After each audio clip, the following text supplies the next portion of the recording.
The opinions expressed on this radio station, its programs, and its website by the hosts, guests, and call-in listeners or chatters are solely the opinions of the original source who expressed them. They do not necessarily represent the opinions of Revolution Radio and freedomslips.com, its staff, or affiliates.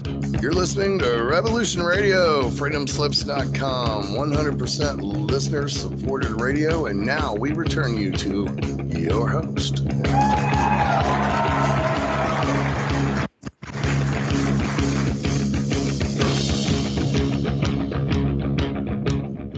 Welcome back, ladies and gentlemen, to another episode of Cosmic Catastrophe on Revolution.radio. I'm your host, Diamond, from the Oppenheimer Ranch Project, and joining us today once again is my lovely partner and co-host, Leah Shaper. Hello. Welcome to the program. We have two amazing topics to talk about, which are directly connected: the Giza Plateau inundation and the Giza power plant. What, in fact, were the Great Pyramids? And why is it that we couldn't even build them based on the story that they give? Now, remember the story that we were taught in grade school, how wonderful it was that millions of these slaves were working for the pharaoh or whatever, and the time frame they give for building the pyramids is not only ridiculous, but probably impossible. Yeah. I recently saw some calculations that at the current rate that we quarry rocks today, it would take 85 years to quarry the amount of material needed just for the Great Pyramid. I saw a similar figure somewhere today. Maybe we were looking at the same thing. Yeah. That's just cutting the rocks. Quarrying. That's not moving them anywhere. Right. So you got to move these rocks hundreds of miles in some cases from the source locations. And one of the big issues is that the Nile River could have been used with big barges, but it's currently 7 kilometers away from the Great Pyramid. So what's going on here? I don't know. I was about to ask Halo. He was just right behind you. Yeah. So is there evidence that the Great Pyramids maybe were under the ocean at one point? We're going to get to that. And then second, what was the Great Pyramid used for? Was it, in fact, a piezoelectric power plant? And there seems to be overwhelming evidence from multiple researchers that this is true. Mm-hmm. So why isn't it that mainstream science hasn't picked up on this and are doing everything in their effort to figure this out? Well, because as usual, we're unable to accept the idea that the people that came before us had high technology that we don't understand.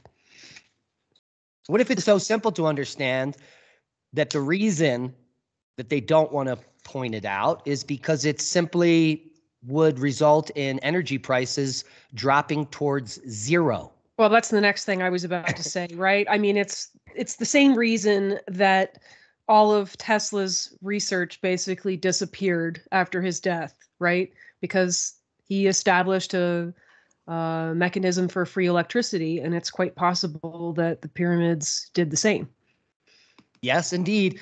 And if you don't know yet, and you haven't been watching our show long enough, the people that run this insane asylum that we call civilization don't really want you to be happy. You live in a slave world where all of your money gets taxed beyond belief so that we can blow up other other countries. And we've been driving the same internal combustion engines for over 100 years, and nothing's changed. They regulate how many miles per gallon. You can't get too many miles per gallon because that would cut into our profits. So literally, we could be driving cars that get 400 miles to the gallon, but it is not allowed because the people at the top don't want you to know that the Great Pyramid was free energy. Well, and I mean, that's why there's this huge push for electric vehicles, right? Because, it looks good, but in reality, the cost of an electric vehicle is enormous, right? Because it's not just the vehicle, but it's the battery that will die on you in 8 years that you'll have to replace, et cetera, et cetera. And, so now you have another technology that has a huge number of resources that are required to make it work. And that's where the money is. And it's a scam. If you've been alive long enough, let's say 4 or 5 decades, planned obsolescence should be in your vocabulary. The stuff when I was growing up as a kid, like refrigerators lasted for a generation, 30 years. Well, and even now you're lucky to get 3 years.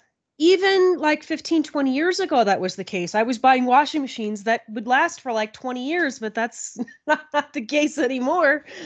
Yeah. And I think that the same thing is happening here. If, in fact, the Great Pyramid was a power plant, it was built so precisely at such a scale that this power plant is going to last for hundreds, if not thousands of years. Mm-hmm. Yeah. So that's one of the reasons why the Great Pyramids are so large. It also might have to do with you have to scale up the power plant to make enough power. That could very well be the case, yes. So the first crazy picture we're looking at here is the Great Pyramids underwater. Now, this is all coming from a paper back in 2016 by John Jensen called Giza Plateau Inundation, where we will share you the links below. And he begins the paper by talking about the Younger Dryas catastrophe occurring 12,900 years ago. And that was the date about 7 years ago that they had agreed upon. But since then, we've honed that down to 12,800. I think it's even more specific. Do you remember we had like a specific date? 12,839. I thought it was like 12,903 or something. I can't remember exactly. So regardless, he's talking about the Younger Dryas event and the catastrophe that ended the last ice age, which is the end of the Younger Dryas event, not the beginning of it, you know? So it's kind of weird how people refer to this event. Well, the other part that I guess he's sort of missing in this is like, the first, if there was an inundation, the first pulse of water would have been with the bowling alley rod warming. Yeah, so the first sea level rise you're talking about. So let's get this all out of the water. Or say in the water. How high above sea level is the Great Pyramid? It is approximately 60 meters above sea level. So that's our starting point. So the Great Pyramid is currently 60 meters above sea level. In order to get to the ocean next to it, we would need to rise sea level at least 60 meters. And then to cover it, it would have to be higher. Mm-hmm. So I went and but also, if we're coming out of an ice age, let's say the sea level is going to be lower than it is right now. Yeah, so the sea level was 380 feet at maybe lower. Yeah.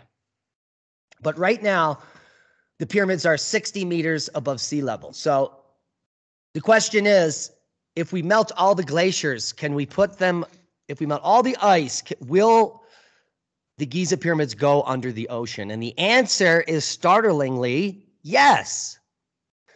According to the USGS, the current figure for if we melt all of the ice on Earth, the ocean would rise 230 feet, which is 70 meters, putting the Great Pyramids 30 feet under the ocean.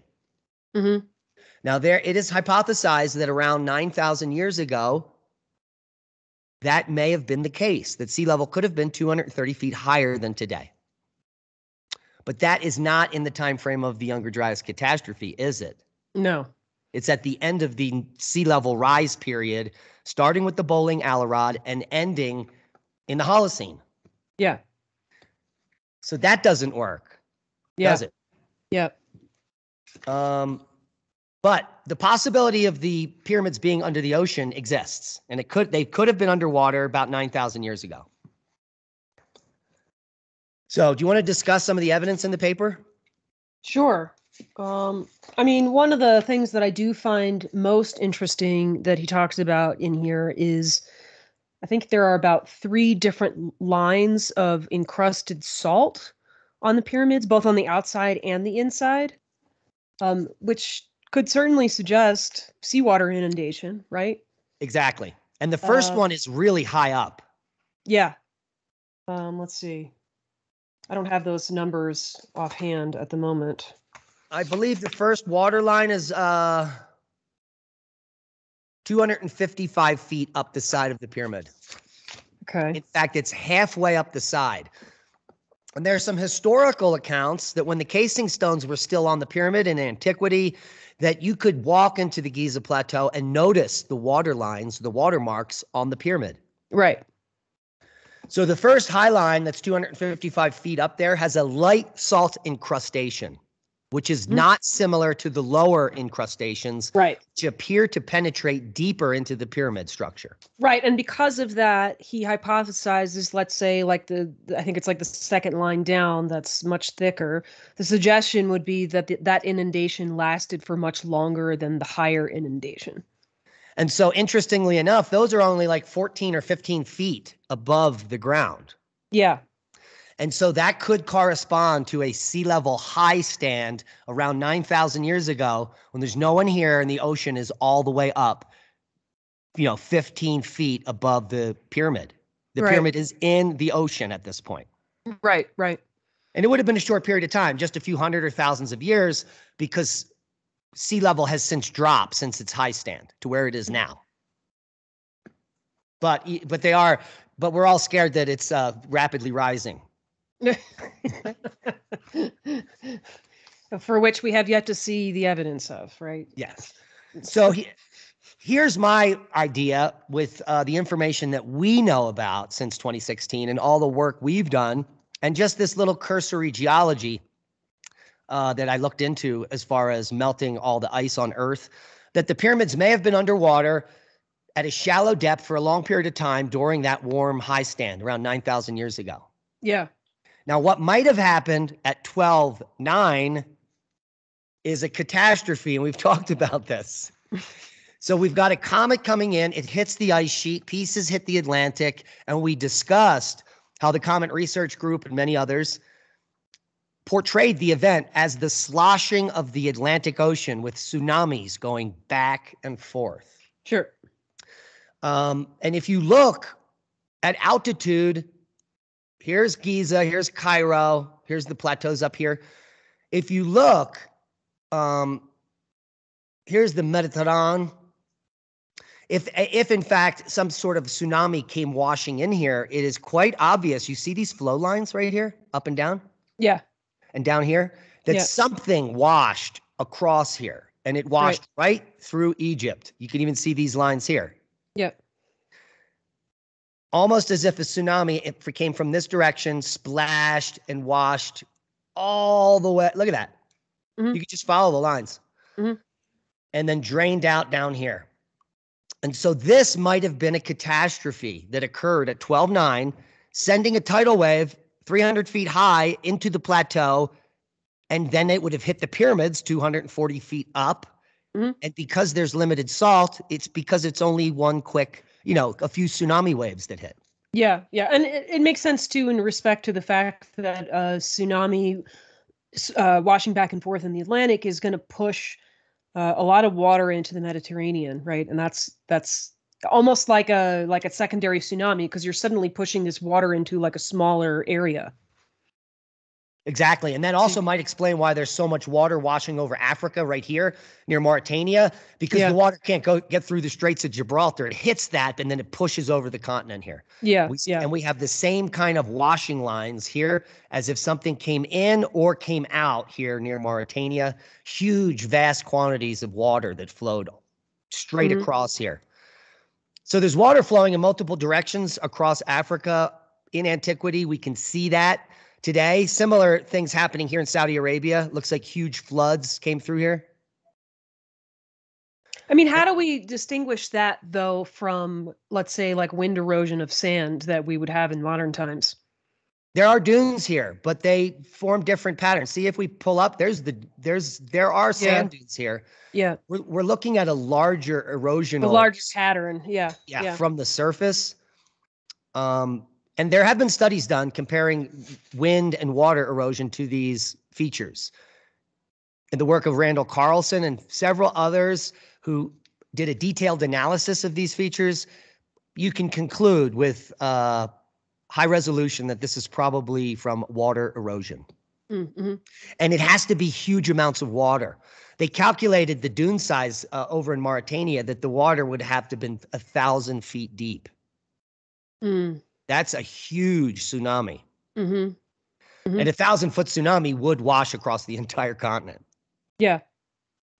Okay, so this could explain the highest line of That's salt. what I'm going for. The high line is from the Younger Dryas catastrophe, which probably buried the Sphinx enclosure completely in silts It explains why most of the pyramids and other structures throughout the desert west of Cairo are buried under 50 feet or more of sand. It's like, oh, it's wind. Well, where did all the sand? I didn't know that. Sand is Okay, well, everywhere. Like, where did it come from? That's pretty critical. Yeah. Okay. And a 1,000-foot tsunami is going to contain a lot of sand, especially if it's sloshing back and forth on the coastal plain. The coastal plain of North America is all sand for 300 miles. Yeah. Miles deep. So it's literally going to be a sandy tsunami. Yeah. Yeah. As that tsunami approaches the coastal plain, it pulls all the sand into it as it grows 1,000 feet high. Well, that's interesting too, in respect to what I was saying earlier about like a tsunami pushing a lot of water into the Mediterranean because of the position of Cairo and Giza being all the way at the end of the Mediterranean. It would sort of make sense that what you would largely get in that location is water, whereas west of there, where those other pyramids are, it could very well be that that's going to be a lot of sand over there. Yeah, so I think there's always some truths to some papers and some theories that we talk about. Sure. And some of his evidence I don't agree with because there's problems with people that aren't paleontologists that start to find fossils and they don't realize that maybe the fossils are from the local bedrock. And, you know, like people say that there are seashells on top of Mount Everest, which means the ocean was once up there. I'm like, that's not how it works. Yeah, I mean, you know, he talks specifically about like a fossilized sea urchin that somebody else like basically tripped over. And that it's not explained by, you know, granted that limestone is essentially, you know, a conglomeration of like, you know, bits of seashell or whatever, but a whole urchin fossil doesn't really make sense. And it's something you would find in the shallow sea. I mean, maybe there's something to that, maybe not. Yeah, because we did show that if all the ice was melted 9,000 years ago, that the pyramid would be underwater, about right. 20 feet of it, or 30 feet of water at the max. Right. So that might have very well been going on there. And another scenario, which is interesting. And even if there wasn't like a shallow sea for some extended period of time, like if you had a tsunami, like of course you're gonna wash some marine organisms in with the water, obviously. Yes, clearly. So here's something interesting I found. This comes from a paper. This is the ancient Nile River, which is much closer to the plateau 4,000 or 5,000 years ago. Yeah. And the supposition is that this is literally a built-out marina that took its way all the way up to the I don't know how to say this, Menakari Valley Temple, which is right where the Sphinx enclosure is, right here. Yeah. Well, that also helps explain the so-called what do they call them? The boat pits. Mm-hmm. Right? There's boat pits around the pyramids and the Sphinx, and it's like, okay, well, why are they there? Right? And it makes a lot more sense if the Nile is closer at the time. So the Nile, this actually may have been a tributary to the Nile. It doesn't have to be the Nile. There could have been a parallel river at that time. Sure. But the blue in this picture is the current Nile floodplain. Mm-hmm. So the current Nile floodplain goes all the way up exactly to this spot. Yeah. And the way that you get floodplains is rivers migrate back and forth in the valley, cutting the floodplain flat. Mm-hmm. So without even finding an ancient river channel, the edge of the floodplain represents where the furthest extent of the Nile River ever gets. Yeah. I mean, this is something we see in our own river valley, right? Like we have this very wide river valley with a skinny little river, and it's very obvious that at one time this river was much wider than it is now. And we also know that 5,000, 6,000 years ago, this portion of Africa was much wetter. Yeah. In fact, 9,000 years ago, it was probably a vast grassland. I mean, it was teeming with life, and the largest freshwater lake on Earth, Lake Chad, was right in the middle of the Sahara Desert, mm-hmm. which is now unlivable completely. I mean, it's just sand. Yeah. So something interesting is going on here. And this may explain also how thousands of these blocks were transported directly in from hundreds of miles away. The river's right here. There's a huge harbor. Could have thousands of boats. 1,000 boats bring 1,000 blocks in one day. So if you scale this up in ways that they can't comprehend because they think that slaves using copper chisels made this. Right. So if this is the way the river was 4,000 years ago, the river might have very well looked like this 17,000 years ago. Yeah. It's anyone's guess. I mean, you obviously you still have to answer the question of, while the transportation of the blocks may be solved in this respect, you still have to answer the question of how were they stacked on top of each other, right? That's another whole problem, just based on their weight, right? You're talking about blocks that are 80 tons apiece. Yeah, it's very interesting. There's a video that shows there's evidence now coming out, and I believe in 10 years this will be fact, that there's an ancient ramp in the center of the pyramid that they have detected, which can explain how the pyramid was built. They had like a tram that slid the blocks up those ramps into the center, and they popped up in the center of the pyramid as they built it from the outside in. Very interesting.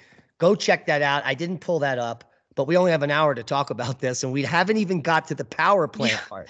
Well, we'll put the link in the description box for the video tonight. So, and don't forget to find us tonight on Magnetic Reversal News at 8 p.m. Mountain Time. That is a good point. So the paper this comes from is this article: Ancient Nile tributary may have aided pyramid construction.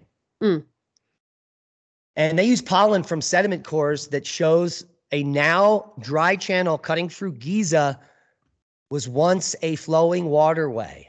So they've proven it, and then they made the map.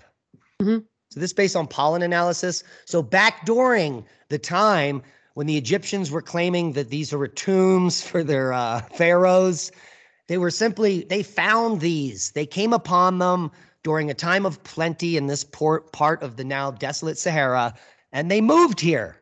Yeah. There was a river right next to these giant pyramids, and it was awesome. And you probably would have thought, if you just put yourself in those people's situation, this must be our ancestors. That's how you think about it. Right. Because the natives here, all this stuff they can't explain, like the cliff dwellings, they that's the ancient ones. And there's no idea if the people that occupy these places have any genetic affinity or are related to the races of the people that created them.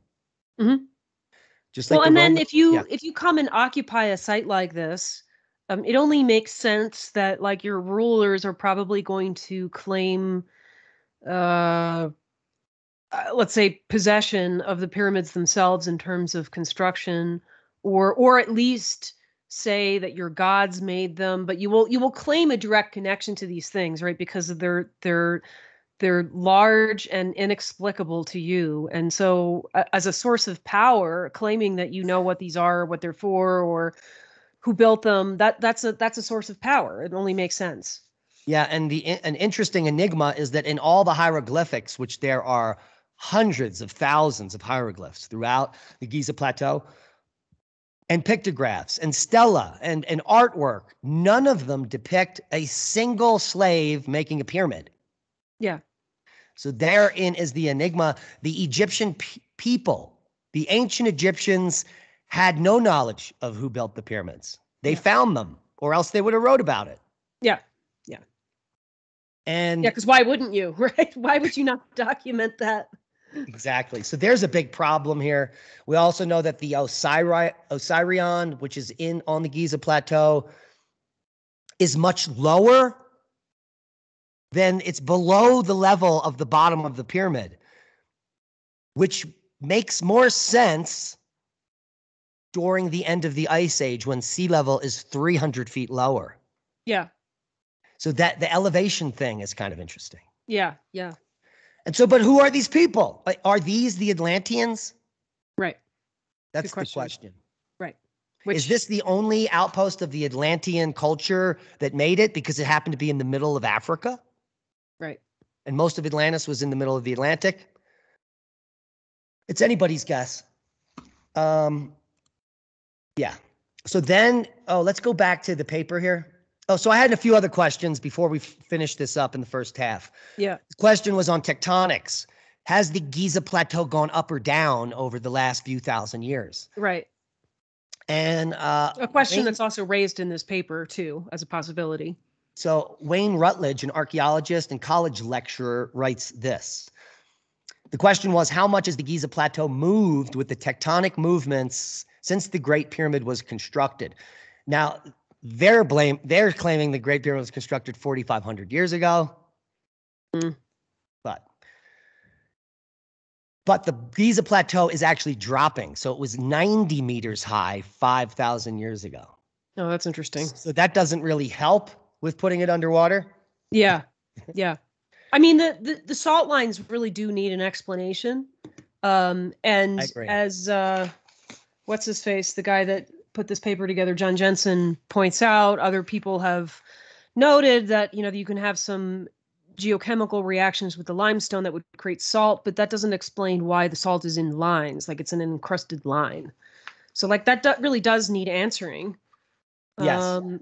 But interestingly, I'm starting to wonder now maybe if it's an artifact of the power plant idea, but that's and he does touch on that in the paper.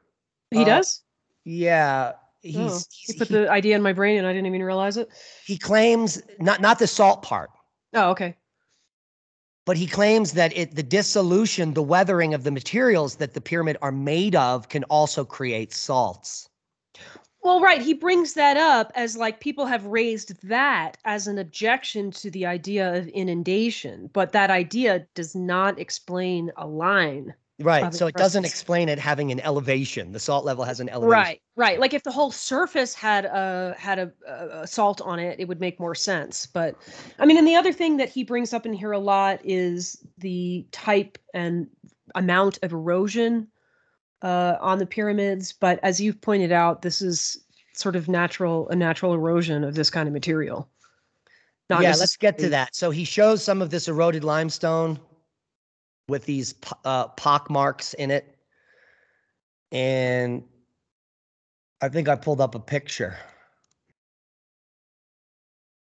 I probably pulled up a picture, but I erased it. I keep clicking things. Well, and like here you go. This is limestone in the middle of the desert. Right. So you see the same hole marks, and this is from just rain. Right. Which is acid rain, which is why the limestone is dissolving like this. Right. But it's not a particularly I don't have the right word. It's not a material that has a lot of longevity and resistance to erosion. So no, it's very soft. Limestone has a hardness of 3.5. Right, and it's mostly made of calcium, which is easily reactive. Calcium carbonate, which is waiting to react to any mild acid. Right. So as soon as you go above a certain pH, it starts dissolving. Right. Well, it's like an eggshell, right? That experiment that you do when you're a kid and you put well, at least we did in my elementary school, you take an egg and you put it in a glass of soda and the phosphoric acid turns it completely soft. Yes. And they tell you that so that you don't drink soda and ruin your teeth. Yeah, we don't recommend that. So this could have been freshwater inundation. And we've got the river right here. This is another question that I don't know why Robert Schoch or others haven't explored this. Yeah. If this is the scenario where the Nile is 4,000 or 5,000 years ago,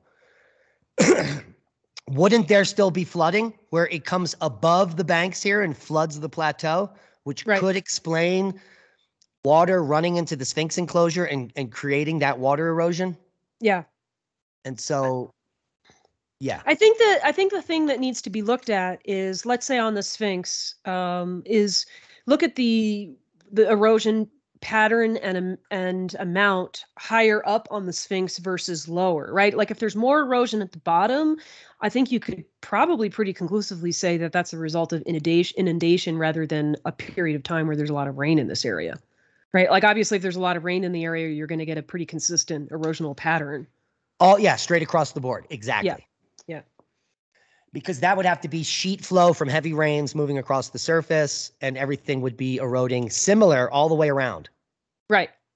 Whereas inundation, It would take longer for the water to recede, and there would be pooling. And so the lower you are, the more erosion you would get. Well, and then also with inundation, it's more likely that you're going to have salt water involved, don't you think? If This it's is so close to sea level, yeah. Right. So that's going to change the erosional patterns as well. And there's lots of evidence that out here in the Mediterranean, we've got Santorini and other huge explosions that are occurring. So when we get a VEI-7 eruption that's exploding in the middle of the Mediterranean, it is also going to cause massive tsunamis to wash up here and inundate the Sphinx. Yeah, and those could be pretty severe, again, because you're sort of in this enclosed, almost like a bay. The Mediterranean is basically like a big bay. Yeah. So that's a really good point. And the Great Pyramids are not that far from the ocean. Well, and then you have to ask, too. This is all delta. So this is all sea level, basically. So it's going to come right up and smash. Right. And then if you ever had any kind of tsunami in the Pacific, you're going to get water being pushed right up. I always forget what you call that, between Saudi Arabia and Egypt to the south. Yeah. What do you call what this? The Red Sea? Yes. Or the Red Sea. Thank you. I get some of these bodies of water mixed up in my head on occasion. So, if you have water pushing up into the Red Sea, that has the potential to cause a lot of issues as well. Yeah, and these might all be artifacts of huge tsunamis. The Red Sea might have been carved out during an event, just like the Persian Gulf here. Right. I don't know how deep the Red Sea is, but I suspect it's not. Well, you can sort of see it just from the gradient of blue. It's not particularly deep. Yeah, it's shallow.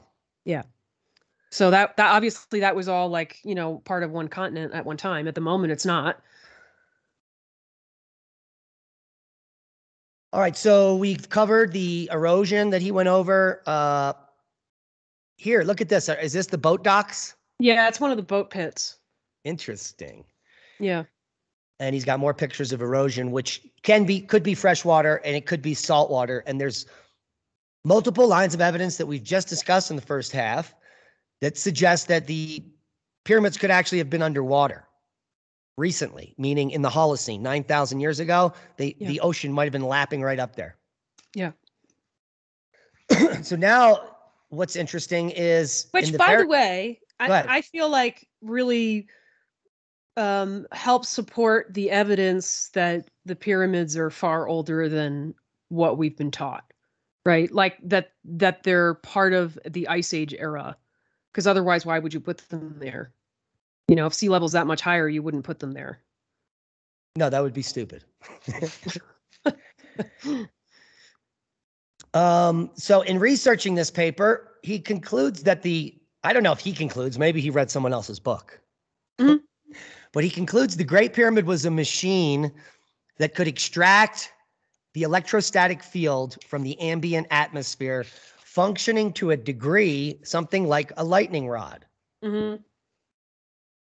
And we have a paper here we'll share with you, the Pyramidal Electric Transducer by Peter Grandix, a DC to RF converter for the capture of atmospheric electrostatic energy. Mm-hmm. Now, did you look at this paper? I did. It's interesting because the model that they build basically to test this doesn't really seem to resemble the pyramids themselves, which is interesting. For one, well, my first problem with this is that they're, it's not. I don't really have a problem with this paper in and of itself. I think it's actually pretty interesting. I just don't know that it parallels the actual pyramids all that well.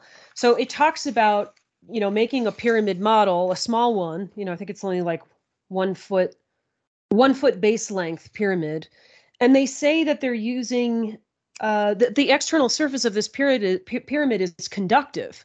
But it just so happens that they never mentioned what they made it out of. Huh. Which is kind of important, right? Because the pyramids were at one time had like a casing stone of... the pyramids are completely limestone? And then there was another... They were encased in Aswan granite.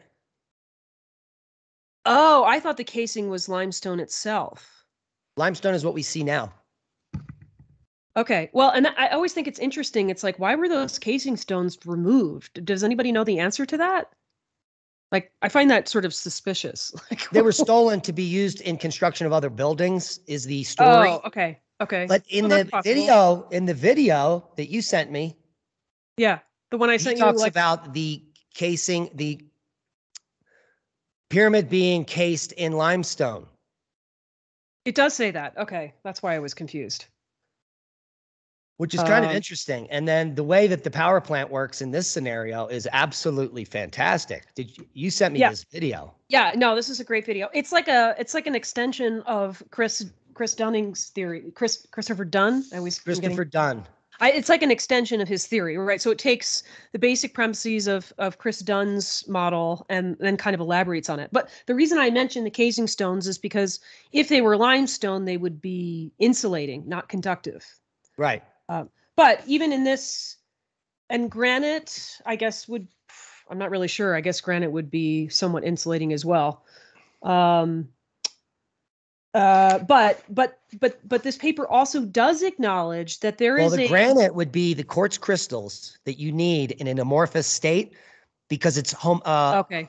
It's homogeneous. Granite is all melted, so the crystals are in every different angle. Oh, that's perfect.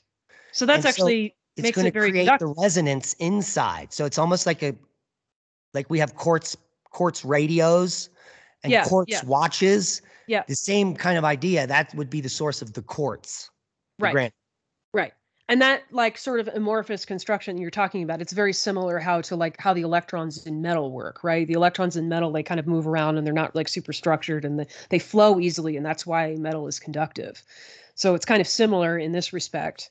But even so, in the Peter Grandick's paper, the pyramidal electric transducer, he acknowledges that near Moscow, there's a 44-meter tall fiberglass pyramid, and you can detect a column of ionized, what's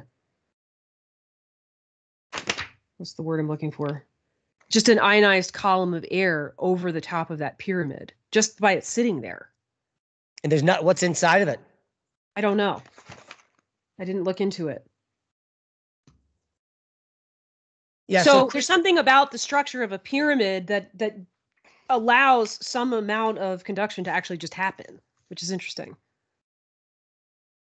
Yes. And I have a pyramid right here.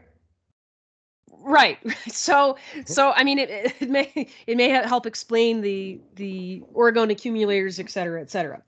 I mean, this is also this model, Peter Grandick's model, is also very different than the pyramids in the sense that you have connections in the apex of the pyramid to create electricity. Like, it's not structured at all like the inside of the Great Pyramid. It's like a totally different mechanism. Right. Now, I think that the Chris Dunn's idea and the guy whose videos ideas are better because but it might be incorporated into Grandick's ideas in the sense that the pyramid and the casing are the battery, and this is what's charging the battery, this infrastructure inside. Yeah.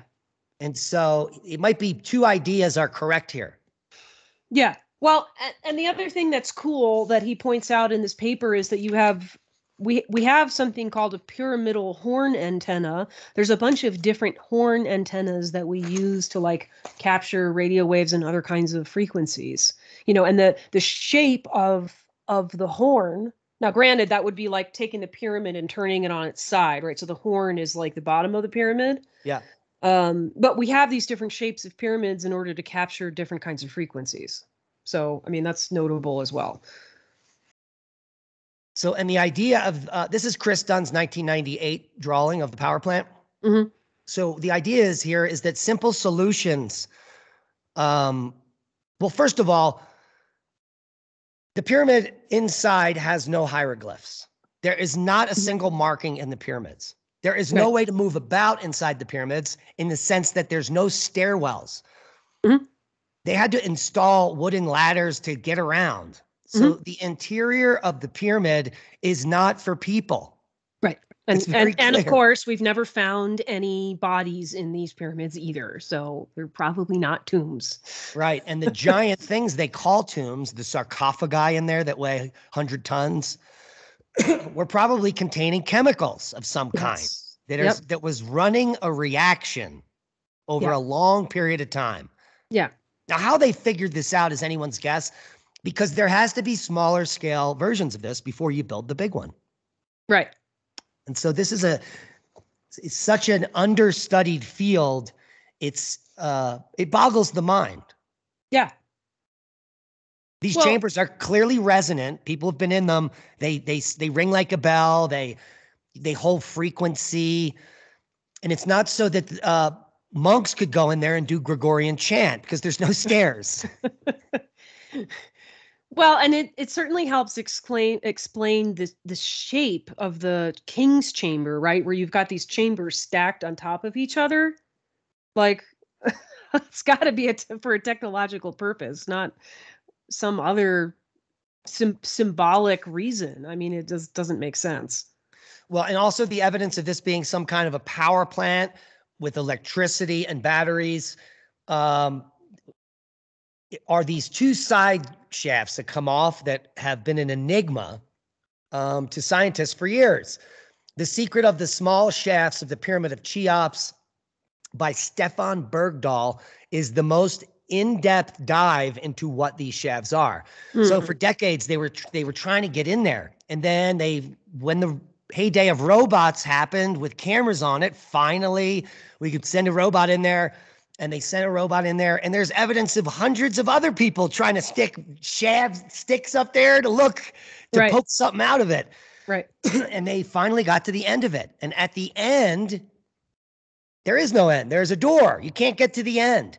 But isn't the other side of the door also hollow, like the shaft just continues? It does. Yeah. And so what's interesting, and we're going to show that, some of the stuff that was found in the shafts are these copper hooks. Oh, that's probably to open and close the door. No, the door can't be opened or closed. So this is what they look like at the end of the shaft. There are two metal pieces that appear to be, look at them, degraded more at the bottom than at the top, as if they were in a solution creating electricity. These are electrodes. I'm assuming those are copper. Yes. Yeah. And so the solution had to come all the way up and fill to the top of these two. Once it touched these two, that's when the reaction occurred, whatever is happening in here. Yeah. Which kind of goes in line. So this is these shafts are pressurized all the way up to the gate. See that there? Yeah. Which is a check valve. That's what he calls it. Yeah. But it's more than that because it has these electrodes. Yeah. And we can clearly see that the solution was acidic because the electrodes have melted over a long period of time during its use. Yeah. One of them is even broken off. I wonder how much bigger they were initially. Right. And how long does it take for them to degrade to this? So was it on for 500 years or 300 years? Well, and then my big question is always like, okay, so if this pyramid is being used to generate electricity, and we know, if that's the case, based on this model, we know where the output was, right? Which is coming off off of the king's chamber, up through this shaft, heading towards the sky. So how are they capturing and using that electricity is the big question, right? Right. So now, okay, the one idea would be that the whole pyramid itself is now just a battery, and that this reaction is charging the gigantic battery. Mm-hmm. What's interesting is, and it's not often talked about, is underneath of the Great Pyramids and the entire plateau is a series of deep canals. Yeah. A network of anastomosing canals that go all throughout the plateau. Mm-hmm. So is this a giant Rife machine where if you come to Giza, you get healed or you live longer because you're in this energy field? Right. Could it create a plasma glow similar to Aurora where you can see Giza from a far distance and follow to that spot? Mm-hmm. Or did this enable you to send electricity to another location? In the water? Underground? No, I'm actually thinking I was thinking out the shafts, but I'm thinking maybe the underground tunnels. I mean, maybe that's just the source of the water for this power plant. or it may have something to do with, like they said, the piezoelectric effect, right? So if you're trying to capture the telluric currents in the ground, I think water flowing underground would be very helpful. Mm-hmm. The work of I forget the guy. He works on the vortices in water. They might be able to send there are low level voltage you can pick up in the center of rivers, in the center of these vortices, if you have electrodes. Mm-hmm. So the center of river, the vortice in the center where it's moving is carrying a charge. It makes sense. So maybe they could transport electricity all over Giza underground. Oh. But I mean, this model suggests really. I mean, it's not street lights. Yeah.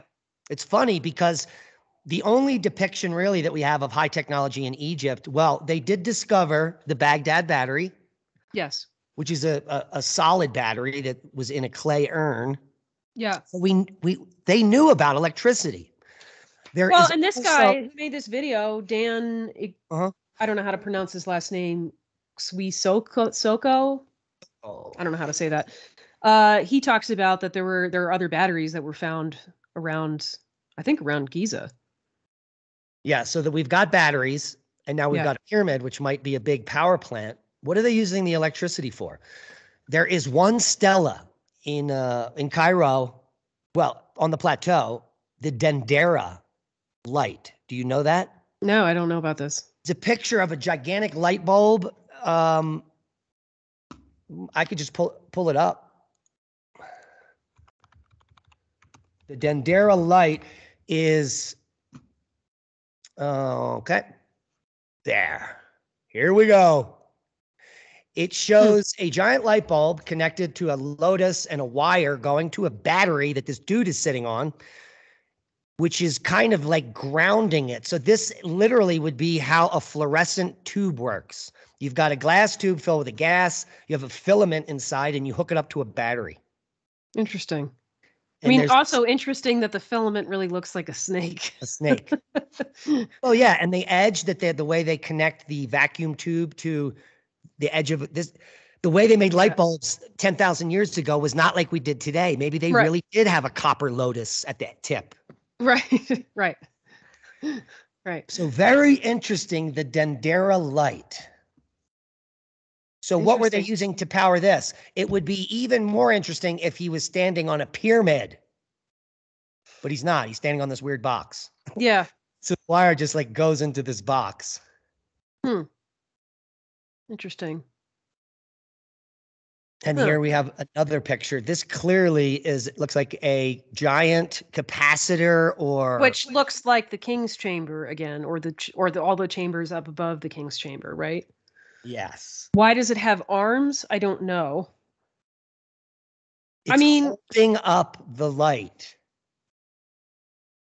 It's almost as if, so assuming that this is from, these drawings are from the Egypt from, 4,500 years ago, which obviously would come far after, well, we think anyway, would come far after the civilization that built the Giza power plant. Maybe this thing was still sitting around and maybe they were able to play with it and use it. And then when they depicted it, like this depiction is rather supernatural, right? Like look at the arms that come out of the capacitor again. And then hold up the snake, which is the filament, because they don't know what it is. A snake. They don't know what it is, and that's the only way they can describe it. Right. But they turned this light bulb on, and they were like, "Oh my God!" Right. I mean, can you imagine like how godly you would look to a civilization that did not have electricity if you have this giant light bulb suddenly? So what were the Atlanteans doing with the giant light bulbs 15,000 years ago? Right. It's weird. This is some weird stuff, which, and the lizard man in the middle. Yes. Yep. I noticed. Here's another depiction of the Dendera light where they're holding the snake. Oh. And then this guy's got the sun. What is the dribble coming out of the snake's mouth? Good. Yeah. Good question. Why are they bringing one snake to meet the snake in the light bulb? Like, what's going on here? Oh, this is fascinating. Huh. And here the wire has more detail that it's something significant, but the same lotus on the light bulb, same snakes. This one's looking back at this guy, and this one's happy looking forward. Yeah. There's some happy snakes. What's weird also is that there's two paper thin dudes in every one of them. See, there's two there. Yeah. Yeah. Huh. What does that represent? Because these are all single people. But here, double, double, double. Wow. And it's Double, always the double. person holding, is it always the person holding the bulb? Or or the snake, or the filament. Hmm.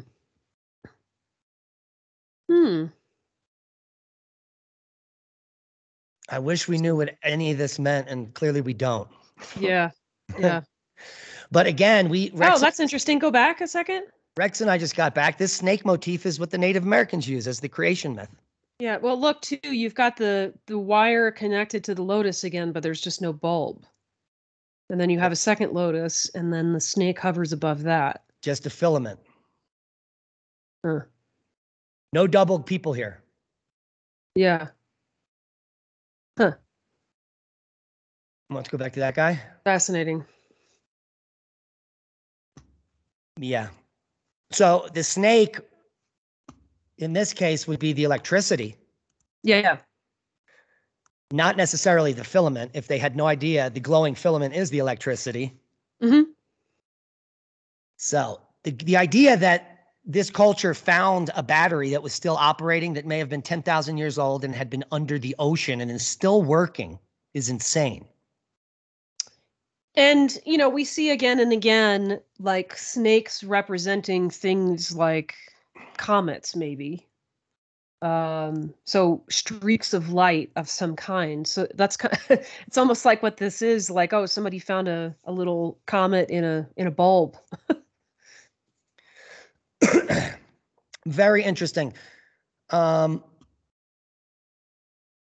Unexplainable, the Dendera light.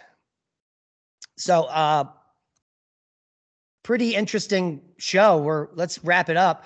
I think it's quite obvious that the Great Pyramid is not a tomb.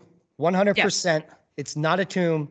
The Egyptians did not build it because there's evidence that they graffitied everything on the Giza Plateau in a crappy way, almost like children. Yet they did have their own high culture. So there is some amazing art there. Now, sure. The problem is, just like we discussed, did they find a light bulb and with a switch and turn it on and didn't know what it was? Did they also find all the pre-pottery Neolithic stuff sitting there? All the granite statues that are impossible to carve today with perfect symmetry, the bowls, the urns, they were all just there and they took them and used them while they were making their own crappy stuff. Right. Well, it wasn't crappy, but. No, they have some good stuff, but not as good as the ancient stuff. Right. In comparison to what came before. And it's always like that. These cultures always get dumber and worse at what they're doing. Well, at least in the time frame that we can sort of readily see in terms of evidence, right? That's what we see again and again is earlier cultures having high technology and then that technology getting lost over time, which may be, as we've discussed many times, like a function of the Yuga cycle, right? That we've been, for whatever it's been now, 13,000, almost 14,000 years, falling down in the Yuga cycle from the Golden Age. So we just haven't really seen the upcycle in the evidence that's available to us. Yeah, because history keeps getting burned. Sure. So sure. If we but also we have natural catastrophes like the Younger Dryas. Like who knows how much evidence has been lost to us, let's say, because of the Younger Dryas catastrophe. Right, because the only thing we have left are some big rocks in Sacsayhuaman in Peru and the pyramids. There's really nothing else. A few other megalithic walls that were rebuilt upon. So it was a complete wiping off of the map of almost everything. Well, and this is more of a spiritual point, but perhaps this is how it's meant to be. Like perhaps the high enlightenment and the high knowledge and the high technology that we achieve at certain points Maybe it gets wiped out by natural catastrophe for a reason, because we have to forget in order to learn again. Like, to me, this is very synonymous with the idea that, we reincarnate into new lives, but in order for us to actually have a viable like soul journey, we have to forget the whole life that came before it. Otherwise, we have a lot less to learn. So maybe it's like that a bit. Yeah, and humanity is stuck. Think about how uninteresting life has come in the last 2 decades. There's like no good films, no new music. It's like we've stagnated. We've come to an end point where the only branch we have now is transhumanism, where we're going to enter the matrix. Yeah. Because that way we don't have to do anything. The computers Right. do it for us. We know everything. Which will surely end in a disaster, and then we can start something else new. Thank God. Great show, folks. I hope you enjoyed it. Take care. See you soon.